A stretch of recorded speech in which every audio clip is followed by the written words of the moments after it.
if we just study sick people, and I look at you and all I think about is sick people, I'm going to find something in you that I can label you with. You follow what I'm saying? You're sick of this and that. Where if you study healthy people, or the healthiest people in the world, then you know, well, what are the ways, what do they do to stay healthy and get well? Okay, so we want to know what healthy people do. We don't want to go to people who just study sick people. Because then guess what? They're going to see things through a sick people world, and you're going to become the sick person. So we want to make sure you're healthy. Okay, let's go to this one. Babe. And babe is another name for my wife. Not the pig. We had arguments. It's babe, babe, babe, babe, babe. You know. So okay. So let's look at this. So let's use the flu. All right. Let's use a huge negative belief system when it comes to the flu. Something we all know with and probably may have experienced in our life. So especially now with all the swine flu, pig flu, bird flu. There's all this stuff going on. So let's think. So does a flu have a season? Yes or no? Yes. Okay. So the flu has a season. Is it during the working season or the holiday season? Working season, which one? Most likely. Holiday, right. Okay, so so during the holiday season, do you have more stress or less stress? More stress, all right? So even if it's good stress. Is there an extreme of temperatures in some locations? Yeah, right, because parts of the world it's cold, and then parts of the world it's really hot, okay? So, and so the body has to adapt because it has to, cool off, from the heat, or it has to warm up from the cold, all right? So so now we go, then with the other stress, it's even positive stress. Are you doing more or less, more responsibility? So what do we do during the holiday season that depresses the nervous system because that controls all function or increases our stress? What do? We eat, what else? Drink, all right. Not enough sleep, right? All this stuff. So and then it's excitement, and then the outlaws come into town, right? So or the in-laws, right? So you get a little nervous about that, right? All this stuff going on. And then it all starts when, then we really rev it into Thanksgiving. Okay, so Thanksgiving comes around, and then we sit down, and of course we all do this, we sit down and we're absolutely thankful for our life, we're thankful for the bodies God has given us, we're so thankful, and then because of that, we're just gonna relax, we're just gonna have a couple, just a very light meal, and just, you guys don't do that? No, what do you do on Thanksgiving? You eat how much? I mean, in fact, you guys are prepping for that. You wear your sweatpants and all that stuff, right? Right, so then you eat, what are the things you eat for Thanksgiving? You eat what? Turkey, right? What else? Dressing, what else? Yeah, mashed potatoes and stuff like that, and gravy, okay? And then you got the token vegetable over here, that Brussels sprout that no one, but you gotta have a vegetable, right? Just so it looks healthy. Right, so then you just eat a literal lot. You eat a ton, all right? Then you eat a lot, and then afterwards you eat so much. What happens to your belly? Yeah, and then what do you tell yourself? I'm not going to eat another bite again, right? And then someone goes, hey, anybody want some apple pie or dessert? And what do you say? All right, so you want some coffee? All right, I'll have that. So then you eat all this, you eat all that stuff, and then afterwards, then you say, well, you know what? I feel great. We feel pumped. We're going to go out. We're going to go for a run, a jog. We're going to, kind of walk. I said, did anybody do that? Do you think about that? Yeah, right. So what do? You lay on the couch like this. You got to do the sit down like this, right?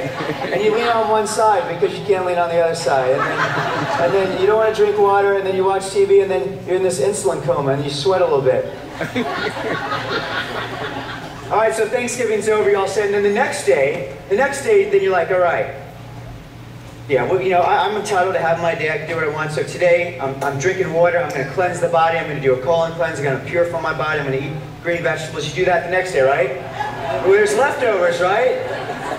Because God forbid, because there's people dying in China, that you better eat your leftovers, right? All right. So then it doesn't end there. Then now Thanksgiving, then it doesn't end there because what's next? Christmas. Okay, so between Thanksgiving and Christmas, what do we have? We have just holiday parties and stuff like that. So now you're going to parties and you're eating more sugar, you're eating more pie, you're drinking more stuff and then those holiday parties, when you get home, late. All right, so there's more extreme of temperature, and now boom, now we're into Christmas. Okay, now we're into Christmas. Okay, so Christmas again, you guys sit down, you're like, Lord, we're just thankful for your son that was born today to save us, and we're just going to honor him by giving gifts to other people, and we're just going to eat a wholesome, clean meal. No, you don't do it. What do you do again? You stuff yourself. Now we have more sugar, more stuff like that. And then after Christmas, do you guys say, okay, I'm going to start cleansing and eating better? Because you're like, 5 more days, we got what? New Year's, all right. So then you go to New Year's, and then New Year's. Now, what's the main course on New Year's? It is, yeah, drinking. You know, so the drinking. Now, understand, alcohol is the product of decay. Okay, alcohol is that. It's fermented decay, and then that's pure acidic in the body. It destroys the body in all types of ways. Then you hit New Year's, and then it's over. Okay, so ask me this. So when does the bug show up with the flu?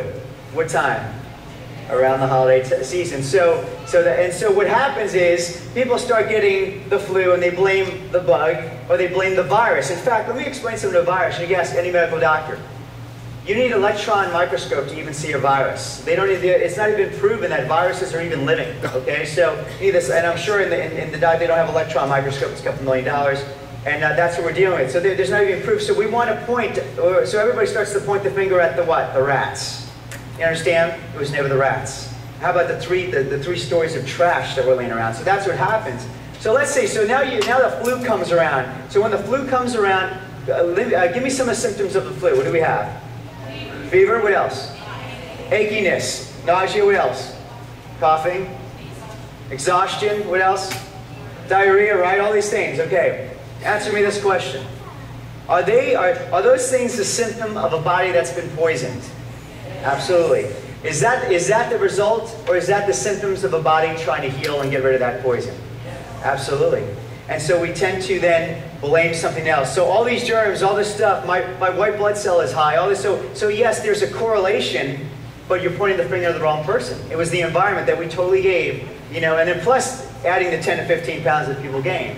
So we're pointing the finger at the wrong. So is the body doing the right thing? So understand, when the body goes through that is the body doing what it has to do. So you want to help the process. You don't want to stop that process, because if you stop that process, if you help the process and let the body go through it, yes, it feels horrible, but just tell yourself, hey, listen, I did this to myself. I got to let the body do its job, and it will be better off for it. All right? So you see how the belief system changed, right, babe? All right, so this is where the 5 essentials come in. So this is why if we're maximizing these 5 essentials, we have the best chance to reaching optimal quality health, because we're not interfering, and we're not blaming rats, we're not blaming germs, we're not blaming bugs or genetics or life the way I was raised. You know, we're taking control of our health, right? So let's go to this one, the essential number 2, right here. Look at this. So maximizing your mind. It is not the principles of health that will change your life. It is your beliefs. Because I see, so we could believe something, it sounds great, but when your life is tested, that's when your true belief comes out. For instance, everybody know that first time when you started coming to the office and your child got an ear infection or something happened, oh, I got a fever, I got something, and I see that panic, that old belief system. What do I take?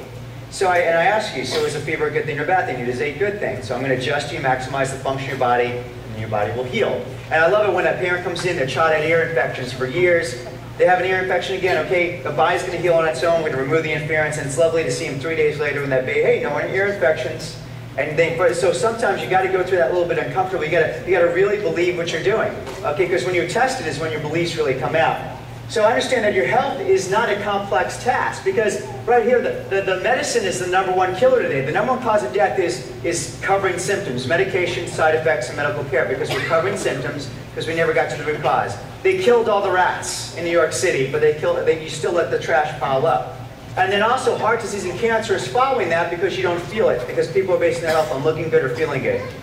And then so what society has been teaching and saying, and what you have been believing and doing, okay, when it comes to true health, is not working, and it never will. So the philosophy of covering symptoms, blaming the rats, blaming the germs, it was never that. You're just going to get more and more frustrated. Just like me trying to just keep the momentum going and making sure that that there's never ups and downs. It's always all the way straight up. You know, it's a lot of pressure, and I'll never win. All right, babe?